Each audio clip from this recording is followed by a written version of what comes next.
Zdravo! Danes bomo vaše finančno znanje popeljali na eno raven višje. Če že razumete osnove varčevanja, investiranja in upravljanja dolgov, je zdaj čas, da raziščete malo bolj zahtevne koncepte, ki vam lahko pomagajo na poti do finančne neodvisnosti. Povezali bomo ključne točke od tega, kako denar raste, do tega, kako optimizirati naložbe in zaščititi prihranke.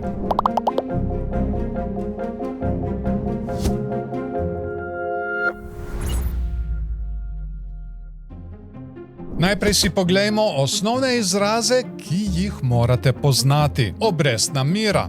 Obrestna mera je preprosto cena, ki jo plačate za posojanje denarja ali nagrada za varčevanje, izražena v odstotkih. Ne glede na to, ali gre za posojilo, hipotekarni kredit ali varčevalni račun, obrestna mera vpliva na to, koliko boste s časoma plačali ali zaslužili. Pomislite nanjo kot na ceno denarja. Obrestovanje z obrestmi. Sedaj pa dodajte še obrestovanje z obrestmi. Tukaj zaslužite obresti ne le na prvotni vloženi znesek, ampak tudi na obresti, ki se nabirajo skozi čas. Na primer, če vložite 100 evrov pri letni obrestni meri 5%, boste po enem letu imeli 105 evrov. V drugem letu ne zaslužite le obresti na prvih 100 evrov, ampak na vseh 105 evrov, kar vam prinese približno 110,25 evrov. S časoma se ta učinek hitro poveča, saj se obresti vedno prištejejo glavnici, zaradi česar vaša naložba raste eksponentno,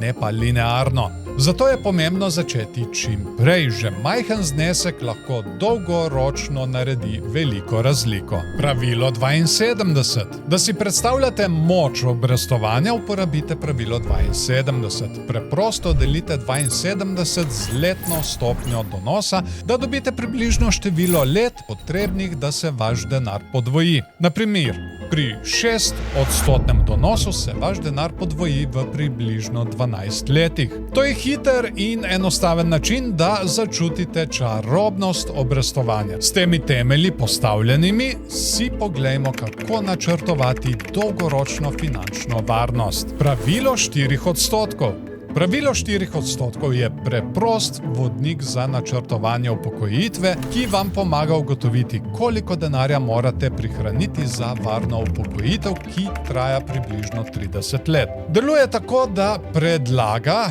da če v prvem letu upokojitve dvignete 4% svojih prihrankov in na to vsako leto prilagodite ta znesek za inflacijo, vam bodo prihranki zadostovali približno 30 letja. Na primer, če želite v upokojitvi prejemati 20.000 evrov letno, bi delili 20.000 evrov z 0,04, kar pomeni, da bi morali ciljati na približno 500.000 evrov prihrankov. To pravilo predvideva, da bodo vaša naložbena sredstva, običajno uravnotežena kombinacija delnic in obveznic, s časoma prinašala stalne donose in ponujala jasen cilj, ki vam pomaga načrtovati in spremljati vaše prihranke za udobno upokojitev. Zdaj, ko veste, ko denar raste in koliko morda potrebujete za upokojitev, se lahko pogovorimo o tem, kako lahko svoje naložbe naredite še bolj učinkovite. Razporeditev sredstev. Razporeditev sredstev pomeni, da svoje naložbe razdelite med različne razrede. Delnice, obveznice, nepremičnine ali kripto. S tem, ko razpršite svoj denar, različne vrste sredstev, uravnotežite tveganje in donosnost. Dobro načrtovana razporeditev sredstev odraža vašo toleranco do tveganja, časovni okvir naložb in vaše finančne cilje. Prilagajanje portfelja. S časoma lahko tržni premiki spremenijo razmerje v vašem portfelju. Prilagajanje portfelja pomeni, da ga periodično uskladite z želeno mešanico sredstev. Ta discipliniran pristop vam pomaga dosledno obvladovati tveganja in hkrati zakleniti dobičke, medtem ko kupujete sredstva, katerih vrednost je padla. Tudi najboljše naložbe lahko izgubijo vrednost zaradi zaradi stroškov in neobvladanih tveganj. Poglejmo si dva ključna pojma, ki ti to pomagata miriti in zaščititi tvoj donos. Stroškovni delež. Stroškovni delež je letna pristojbina, ki jo zaračunavajo investicijski skladi, izražena kot odstotek vaših vloženih sredstev. S časoma lahko že majhen strošek bistveno zmanjša znesek, ki ostane za obrestovanje. Nižji stroškovni delež pomeni, da več vašega denarja ostane vloženega za rast. Donosnost prilagojena tveganju ali Sharpov koeficient. Niso vsi donosi enaki. Sharpov koeficient miri, koliko donosa dosežete glede na tveganje, ki ga prevzamete. Tako lahko ugotovite, ali je visok donos res vreden dodatnega tveganja ali pa bi bila morda bolj stabilna naložba primernejša izbira. Predstavljajte si, da izbirate med dvema vlakcema smrti v zabaviščnem parku. Ena vožnja je divja in hitra, obljublja vznemirljivo vožnjo s strmimi padci, kar lahko predstavlja tudi visoke donose, vendar ima tudi nepredvidljive ovinke in nenadne padce, ki ti lahko povzročijo slabost, kar predstavlja visoko tveganje in nihanje. Druga vožnja je bolj zmirna, ponuja stabilno, gladko vožnjo z manj presenečenji, zato, čeprav morda ni tako vznemirljiva, je veliko bolj predvidljiva in manj verjetno, da ti bo povzročila slabost. Sharpov koeficient deluje kot sistem ocenjevanja za te vožnje. Pomaga ti ugotoviti, ali je vznemirjenje divje vožnje, visok donos, res vredno možnosti neprijetne, neravne vožnje, dodatno tveganje, ali pa bi raje izbral mirno, predvidljivo izkušnjo gladke vožnje oziroma bolj stabilne naložbe. V bistvu ti pove, ali dodatna razburljivost nadomesti dodatno tveganje, ki ga prevzameš. Nazadnje se ozrimo širše in poglejmo, kako nate vplivajo večje politike finančnega sistema. Kvantitativno sproščanje ali QE.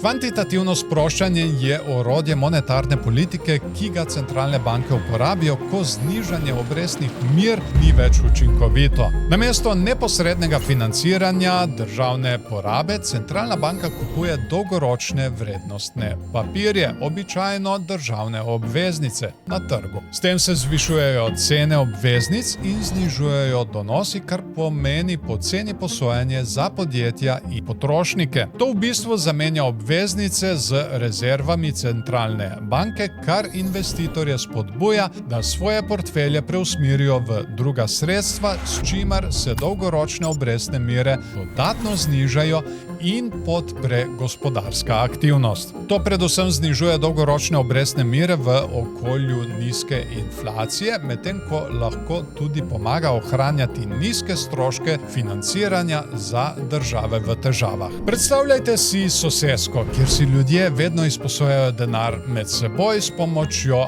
IOU ali po slovensko imovinskih priznanj, ki jih bomo za zdaj imenovali obveznice. Te obveznice pravijo, hej, dolgujem ti ta znesek denarja in ti ga bom vrnil še z malo dodatka. Tako si vsi izmenjujejo te obveznice in vse teče gladko. Nato pa nenadoma pride velika banka, res velika banka, in začne kupovati ogromno teh obveznic od vseh. Ker ta banka kupuje toliko, jih drugim ostane malo, kar povzroči, da cena teh obveznic močno naraste. Toda tukaj je ključno, ko cena naraste, se dodatni denar, ki ga prejmeš kot obresti, zmanjša. Tako vsi, ki so imeli te obveznice, sedaj ne zaslužijo toliko denarja. Začnejo iskati druge možnosti, kamor bi vložili svoj denar, kar dejansko olajša posojanje denarja in njegovo porabo. To je pravzaprav to, kar počne kvantitativno sproščanje. Velika banka kupuje obveznice,